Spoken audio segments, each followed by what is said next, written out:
Welcome to another edition of Playoff Bruins Coaches Show. I'm Chelsea Byrne alongside head coach Chris Tock, and you're moving on. Division finals this weekend. How do you feel? We feel pretty good. Round 2 coming up. That's where we got last year and stymied by this same club. So it's going to be a great second round, and we're looking forward to it. Does that make you nervous at all? It's the same team, kind of like deja vu, or? No, not nervous. We know what they're going to bring. They know what we're going to bring. We like playing Bismarck. It's a fast up and down the rink game, and it should be a lot of fun. What's the biggest thing that you worry about with that team?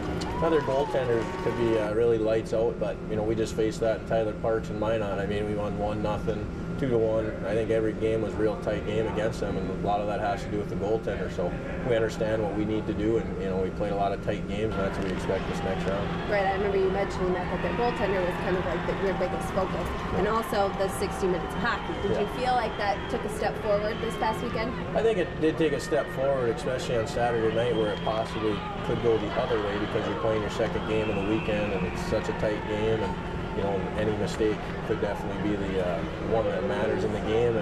But our guys just kept plowing through, and I thought we got better as the game went on. I was really happy with the way we played the third period and closed the series out. Yeah, I was kind of looking at that too. You guys scored in the first period, and then it was 1-0 still throughout. So you really had to play some solid hockey to keep it that way. Yeah, and we did. We played real consistent. Like we had some ice time down in their zone, which was great. That's what you want to see when you got a lead. It's real tough to score when the puck's on the other end of the rink. And they did get some shots, but a lot of that was from the perimeter. Their quality scoring chances came earlier in the game.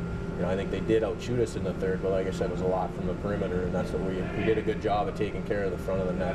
And you said that Nick had a great weekend, especially on Friday, keeping things close and allowing you guys to take it into overtime and then finish it off. So. Yeah, he won the first game, game 1. We went with Jason. That's what we've been doing all year. Jason played great. I thought game 2, just kind of a coaching staff hunch here, where Nick played well in game 3 and got the victory. We just went back with them, and right now it looks like a great call, obviously having the shutout, but I think Jason could have, provided that. He's a fantastic goalie as well as Nick, and it's great to have that option with 2 guys back there. Yeah, I was going to say, as a coach, it has to feel nice that you have 2 goalies you could throw in at any time.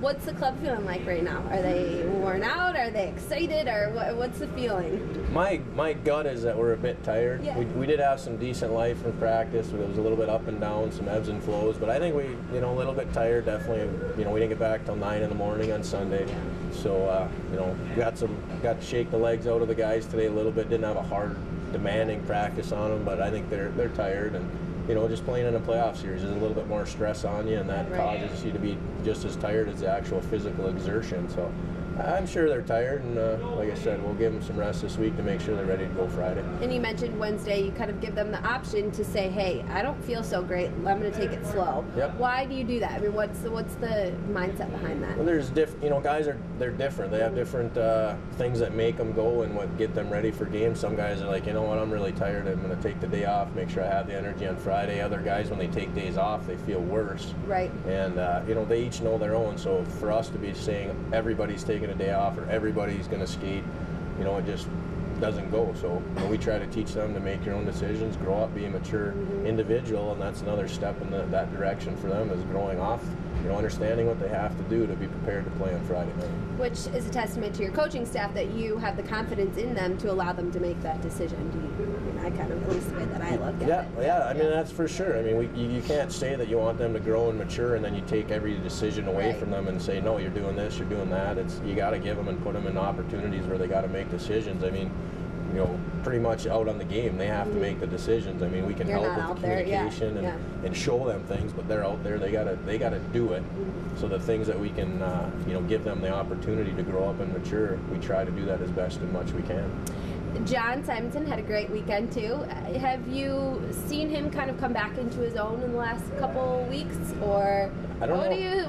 How would you describe, I guess, his play in the last few weeks? I wouldn't say weeks. He he hasn't gotten on the score sheet, and I think he kind of drifted away from the front of the net a little bit. And both of his goals, I think his toes were at the top of the paint there. Okay. And that's where he scored all of his goals. We've been teasing him a little bit because the radio announcer calls him Johnny Bar Down. And I'm like, Simon, how many bar down goals have you scored? And he's like, I don't think I have any, coach. No. It's like, hey, get back to the area where you do your best work, and he did. He, like 2 goals from that area, and that's what he does. He keeps the goalie back in the net, and gave up both of his goals were rebound goals that he was able to find them and put them in the back of the net. I kind of see a little bit of everything from everyone. It seems like almost anyone on your team could produce right now. Is that too much to say, or do you feel like that? No, I mean, we talked about it last week about Mike Bond scoring, Nolan Curley scoring. There's anybody, because everybody's going, everybody's playing, everybody's getting pucks to the front of the net. It can be anybody's break, and we say it quite frequently. You never know what moment, what play, what opportunity is going to be the difference in a hockey game, and it could be anybody. Nate Mondre, I think, ripped one off the crossbar earlier in the game, and just anybody can have the puck on their tape and have the moment and be the hero. Which means you got to be on your toes at all times. Yep. Yeah, I'm sure you preach that every once in a while. Yep. A couple weeks ago, we talked about that you were yelling a little bit, getting everyone ready for playoffs. Have you backed off of that a little bit, or what's your coaching style right now?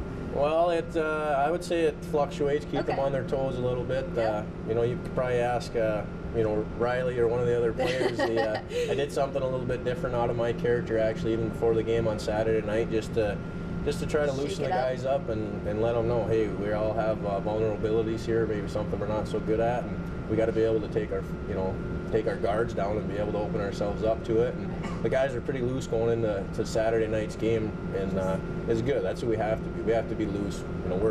We believe we're a really good hockey team, but we got to play loose and relax and just go out there and play the game. And play like you're a really good hockey team, like you have the You got to believe. Yep. So we have a game here at Riverside on Friday. Are you excited to get back on your home ice? Oh, very excited. I mean, it's awesome playing here. The support we had last weekend, and got to expect the same thing moving forward. And the community here in Austin's been fantastic for us, and I know our guys are looking forward to seeing the stands full, all the Bruins gear, and cheering our guys on to victory. Well, I'll be here, and we hope to see everybody else here on Friday. What time? 7:30? 7:05? 7:05. 7:05. All right. That's another edition of the Bruins Coaches Show.